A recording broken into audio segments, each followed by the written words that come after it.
Assalamualaikum warahmatullahi wabarakatuh. Hai semua, di video kali ini saya bikin olahan sagu mutiara. Bikinnya super gampang banget, cuman diaduk-aduk doang lalu dikukus. Dan untuk rasanya aku jamin super enak banget, lembut, legit banget. Kue talam yang ini cocok ya buat teman-teman jadikan ide jualan, isian snack box ataupun disuguhkan bersama keluarga tercinta. Bikinnya mudah, rasanya enak. Yuk kita bikin sama-sama. Untuk cara membuatnya, pertama kita siapkan 1000 ml air, lalu kita rebus hingga mendidih. Biar cepat mendidih kita tutup ya. Nah, setelah mendidih seperti ini, selanjutnya kita masukkan 2/3 gelas belimbing. Untuk batasnya seperti ini atau 100 gram sagu mutiara, saya pakai yang kiloan. Selanjutnya saya masukkan pewarna makanan, saya gunakan warna merah rose secukupnya aja. Aduk-aduk hingga warnanya tercampur rata, kemudian kita rebus atau kita masak di air yang mendidih seperti ini selama 10 menit. Biar cepat matangnya kita tutup ya. Setelah 10 menit saya masak atau saya rebus, sekarang kita lihat untuk hasilnya seperti ini ya. Sagu mutiaranya ini belum transparan semua, masih ada putih-putih bagian tengahnya. Nggak apa-apa, ini udah cukup ya. Kita matikan api kompornya, lalu kita diamkan selama 30 menit atau hingga dingin ya. Setelah saya diamkan kurang lebih 30 menit atau udah dingin seperti ini, tuh kelihatan hasilnya menggumpal dan sagu mutiaranya ini benar-benar transparan, nggak ada lagi putih-putihnya ya. Oke, ini udah cukup seperti ini hasilnya. Nah, selanjutnya kita angkat, kemudian kita pindahkan ke wadah lain sambil kita saring ya. Ini kita tiriskan teman-teman hingga airnya benar-benar turun atau kering ya. Nah, ini kita aduk-aduk aja sebentar seperti ini. Jadi teman-teman, untuk masak sagu mutiaranya biar hemat gas, saya rebus selama 10 menit aja. Kalau teman-teman ada cara lain boleh-boleh aja, jadi sesuai selera ya.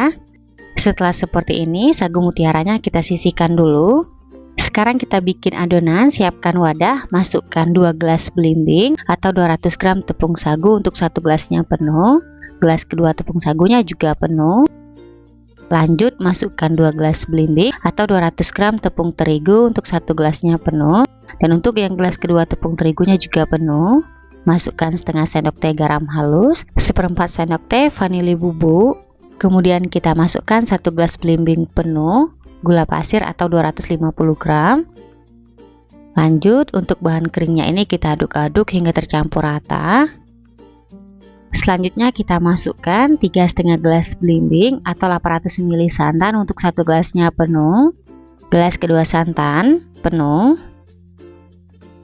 Gelas ketiga santan penuh.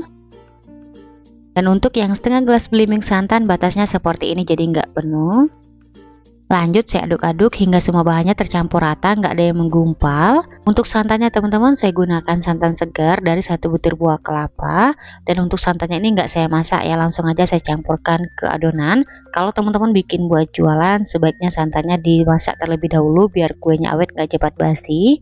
Nah, setelah adonan tercampur rata, selanjutnya kita saring ya, supaya nggak ada bahan yang menggumpal atau menggerindil.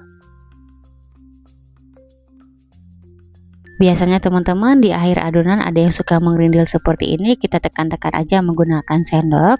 Setelah adonan kita saring, selanjutnya kita bagi 3. Nah, ini udah saya bagi ya teman-teman. Untuk hasilnya seperti ini. Untuk satu bagian adonan yang 500 ml, kita masukkan 2 sendok makan endapan jus pandan. Ini saya dapat dari 7 lembar daun pandan ya.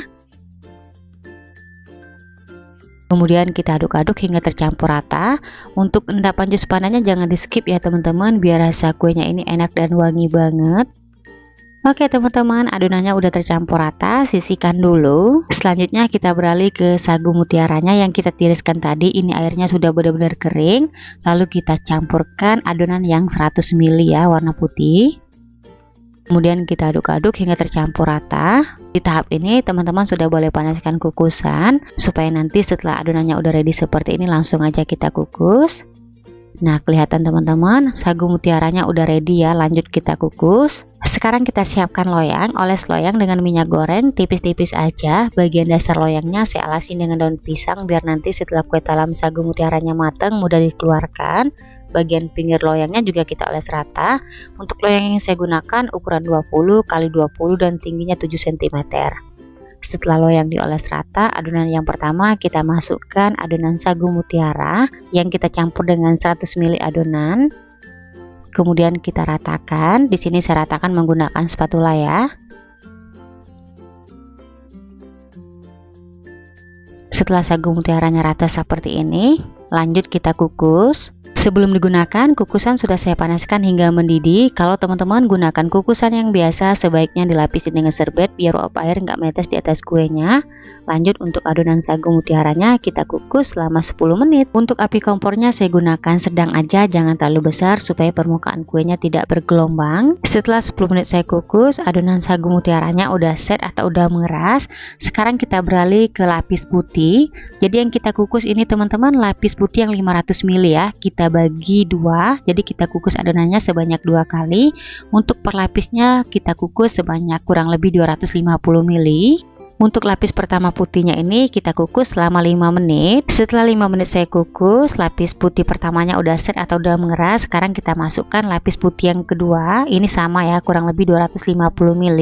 Kita masukkan adonannya pelan-pelan aja ya teman-teman, biar lapisannya nggak ambiar. Kemudian lanjut kita kukus selama 5 menit.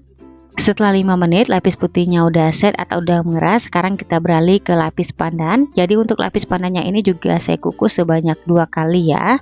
Untuk per lapisnya ini saya masukkan sebanyak kurang lebih 250 ml. Kemudian lanjut kita kukus selama 5 menit. Setelah 5 menit lapis pandan pertamanya udah set atau udah mengeras, sekarang kita masukkan lapis pandan yang kedua. Untuk per lapisnya sama aja kurang lebih 250 ml. Dan untuk adonan lapis yang terakhir biar matangnya benar-benar merata, kita kukus selama 20 menit. Setelah 20 menit saya kukus, kue talam sagu mutiara pandannya udah mateng. Selanjutnya kita angkat dan kita keluarkan dari kukusan. Seriusan teman-teman, saat saya buka kukusan wangi pandannya enak banget. Kemudian kita biarkan dulu kuenya di suhu ruang hingga benar-benar dingin, karena kalau masih panas-panas teksturnya memang lembek ya. Setelah kue talam sagu mutiaranya udah dingin, sekarang kita keluarkan dari loyang. Bagian pinggirnya ini kita sisir menggunakan spatula. Ini bertujuan biar kita lebih mudah keluarkan kuenya dari loyang. Kita beri alas, lalu loyangnya kita balik. Insya Allah ya, kalau teman-teman oles rata loyangnya dengan minyak goreng dan juga bagian dasarnya kita alasi dengan daun pisang, nggak akan lengket sama sekali. Sekarang kita angkat. Kemudian daun pisangnya kita lepaskan. Dan untuk hasilnya teman-teman, Masya Allah cantik banget ya. Lanjut kita potong.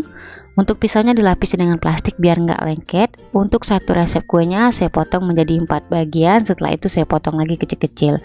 Di tahap ini untuk besar kecil potongan sesuai selera aja. Nah gimana nih teman-teman, mudah banget kan bikin kue talam sagu pandan mutiara yang satu ini. Dijamin kalau teman-teman coba resep ini pasti bakalan suka dan berhasil. Yuk teman-teman cobain di rumah. Oh ya teman-teman, sambil nonton video ini, buat teman-teman yang baru bergabung, salam kenal ya. Mohon banget untuk bantuan subscribe dan aktifin juga tanda loncengnya. Dan buat teman-teman yang sudah subscribe, saya ucapkan terima kasih banyak. Semoga teman-teman semua diberikan kesehatan dan dimurahkan rezekinya. Amin ya robbal alamin. Alhamdulillah setelah dipotong-potong, untuk hasilnya teman-teman Masya Allah cantik banget. Perpaduan warnanya menarik kalau dibikin buat jualan. Untuk tekstur kuenya ini lembut dan kenyal ya. Sekarang saya cobain.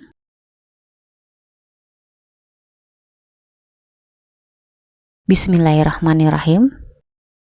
Untuk rasanya aku jamin super enak banget, lembut, legit, ada kenyalnya, berasa pandannya wangi banget. Recommended ya buat teman-teman cobain di rumah. Oke, sekian dulu ya video dari saya. Semoga suka dan bermanfaat. Terima kasih nonton videonya hingga habis. Wassalamualaikum warahmatullahi wabarakatuh.